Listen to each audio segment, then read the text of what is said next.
Bem-vindo ao podcast Estrangeiros e Peregrinos.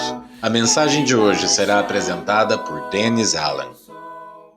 A Epístola de Paulo aos Santos em Filipos é considerada a mais alegre e animadora das suas cartas, fato que se torna especialmente interessante ao perceber que Paulo estava preso quando escreveu aquela carta. Ele estava aguardando julgamento pelo governo e corria o risco real de ser condenado à morte por ter pregado o Evangelho de Jesus. A capacidade deste apóstolo de se sentir alegre diante desta circunstância nos desafia a avaliar nossa própria perspectiva sobre a vida e a morte. Depois de comentar sobre sua prisão e a esperança de um julgamento favorável, ele disse uma coisa surpreendente. Em Filipenses 1, versículo 21, ele disse: "Porquanto para mim o viver é Cristo e o morrer é lucro." É natural procurar preservar e prolongar a vida e fazer de tudo para afastar a morte. Mas Paulo considerava a morte um avanço desejável. O que aprendemos da atitude deste apóstolo sobre a perspectiva do seguidor de Cristo referente à morte? Primeiro, a morte física traz lucro. O ensinamento bíblico inclui uma afirmação constante e confiante da vida após a morte para as pessoas salvas pela graça de Deus por meio do sacrifício de Jesus. Paulo escreveu em Romanos 6, versículo 23, "Mas o dom gratuito de Deus é a vida eterna em Cristo Jesus, nosso Senhor." Pedro reforçou este entendimento quando ele escreveu em 1 Pedro capítulo 1, a partir do versículo 3, "Bendito o Deus e Pai de nosso Senhor Jesus Cristo, que segundo a sua muita misericórdia nos regenerou por uma viva esperança, mediante a ressurreição de Jesus Cristo dentre os mortos, para uma herança incorruptível, sem mácula, imarcessível, reservada nos céus para vós outros, que sois guardados pelo poder de Deus, mediante a fé, para a salvação preparada para revelar-se no último tempo." Segunda observação. Diante desta expectativa, o sofrimento da vida terrestre é passageiro. Pedro falou de sofrimento por breve tempo, em 1 Pedro 1, versículo 6. Durante o tempo da vossa peregrinação, ele disse, no versículo 17 do mesmo capítulo.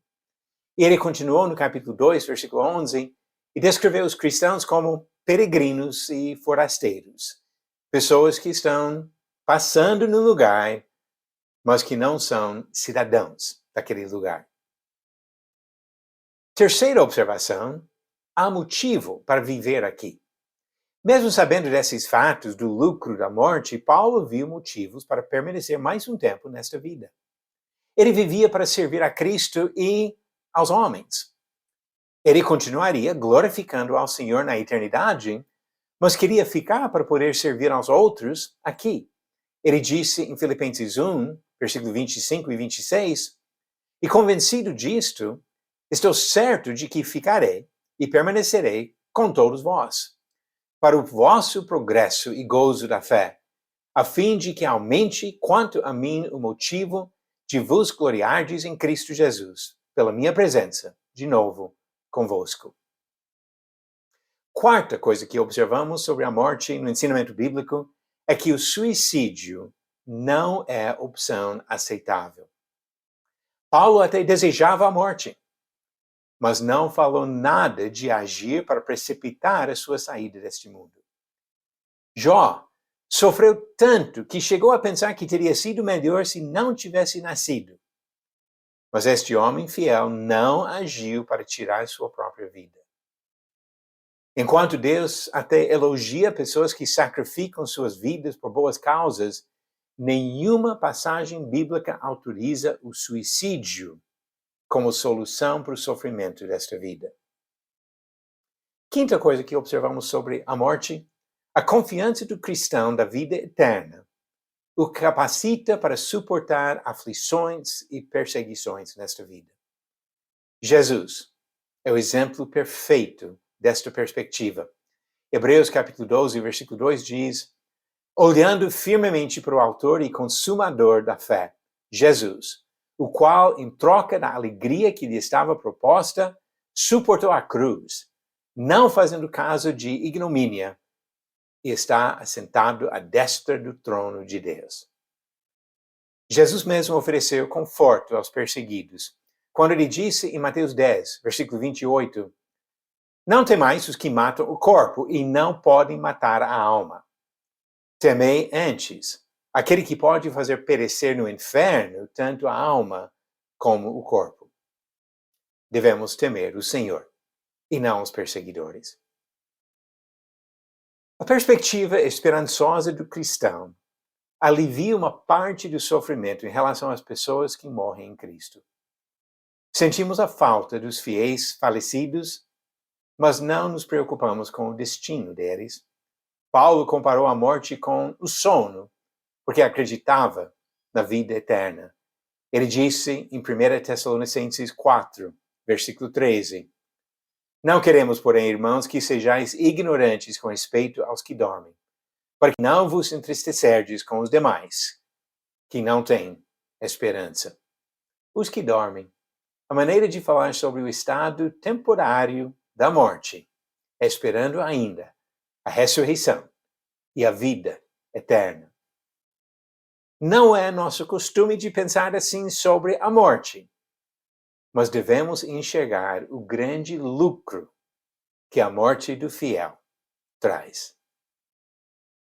As nossas perguntas bíblicas. A pergunta de ontem, qual evangelista tinha 4 filhas que profetizavam? Alternativas: A. Filipe, B. Pedro, C. Estevão ou D. Ananias.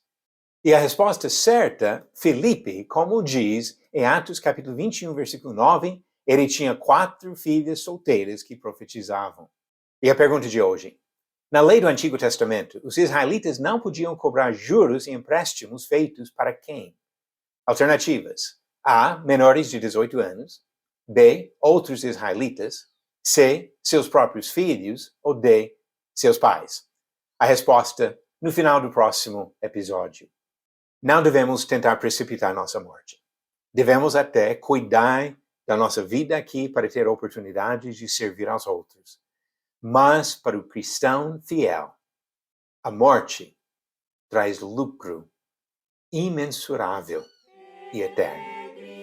Obrigado por nos acompanhar nessa jornada pelas Escrituras.